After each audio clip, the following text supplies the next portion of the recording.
Minnesota Twins trade deadline outlook. This is Ryan Finkelstein, managing editor for Just Baseball. Got Jack McMullen here, another one of our editors. This is the last of the 30 outlooks, 30 teams. And this Twins team has a couple of teams right on them. Just a 2-game lead in this division over the Guardians, 3 games over the White Sox. We think the Guardians can make some moves and really contend here Yeah. if they want to hold on to this division. Carlos Correa, opt-out laden contract. He could be gone. Grab an ace now, and you have a really interesting name you want to throw out there. Yeah, I think so. You could do the ho-hum names, Luis Castillo, Frankie Yeah. Montas, whatever. I'm going to give you a guy proven. Jose Barrios, the Toronto Blue Jays. He is established. He's having a bit of a rough year. I think 2 guys, borderline top 100 guys, Austin Martin and Simeon Woods Richardson, that could get it done for Jose Barrios. I think that's the guy. Gotta pull the trigger. Gotta pull the trigger on that one. It's crazy that they were selling the ace last year, and I guess they sold at the right time. Now they're gonna have to try to find one here though. Yeah. And that's what they need. I mean, you look at this rotation, and I think they've gotten some pretty decent contributions. Sonny Gray, Joe Ryan, Chris Archer. I mean, that's not a bad 1, 2, 3 this season. But you look beyond that, Dylan Bundy. I mean, they just need one guy to slot everyone down a peg. You make Sonny Gray your 2, Joe Ryan your 3, Archer your 4. Now you got an interesting playoff rotation, and you can really just try to get through these last couple months and hold on. So is it Luis Castillo? I mean, are they trying to get more control and go for the Pablo Lopez? I don't know. What's the prospect like capital they have to try to swing one of these deals? Because the market for all these guys, everyone's calling about these 2, 3, 4 starters here. Yeah, I mean, I think when you see the Twins on the caller ID, if caller ID is still a thing on those, cubicle phones for the GM of, the Reds or the Marlins or the A's, you might see the Twins and say, oh, what do they have to offer me? Like, that's not a team that I'm really going to listen to. But I think that they sneaky have some stuff to offer you. They've got a good team in AAA. They've got a good team in AA as well. Saw 2 guys in the futures game, Matt Wallner and Spencer Steer.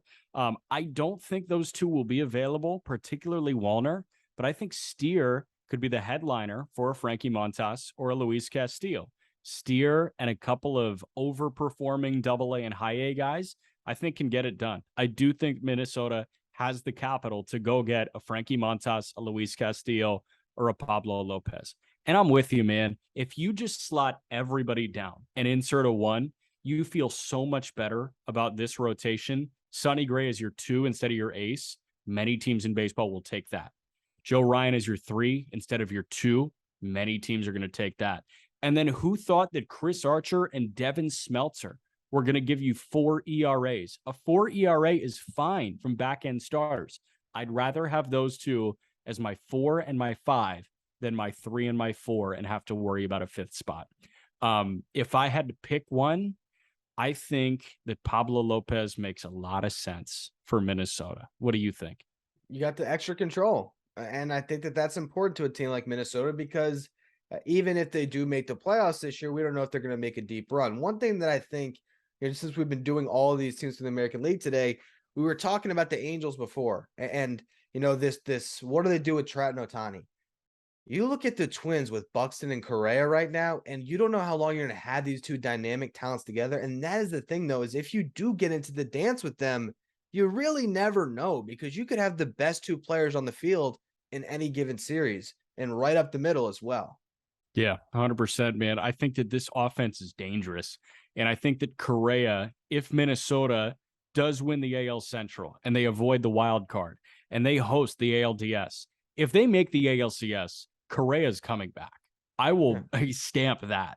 But I think if Correa gets a taste of what postseason baseball can feel like with this fun of an offense and an improved pitching staff, he might be sold on Minnesota as a spot. So I don't want to view this and this 2022 season as trying to sell Carlos Correa on coming back because there are other fish in the sea. Like you can go try and pay Dansby Swanson. You can go try and pay Xander Bogaerts. It'd be nice to hold on to Carlos Correa, surely. But I think that Minnesota has the chance to make some noise when I think a lot of people thought they were going to make noise last year. They violently underperformed. And a lot of people weren't expecting them to be great this year. And here they are being really good in the worst division. I think that they control where they finish in this division, but they have to do something. If they do nothing, they're not going to win the American League Central. They're not. And I look at just kind of the shape of the playoff race here as we talk about the State of the Division podcast that we're on right now. We're going to be covering all of this over the coming weeks and months.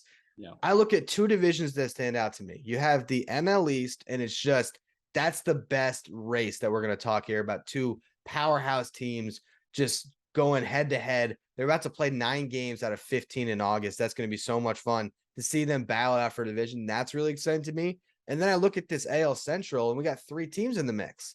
I think that's the deepest kind of race for a division. Now, the wild card races are the wild card races, but I really think that this Central is going to be fun to watch.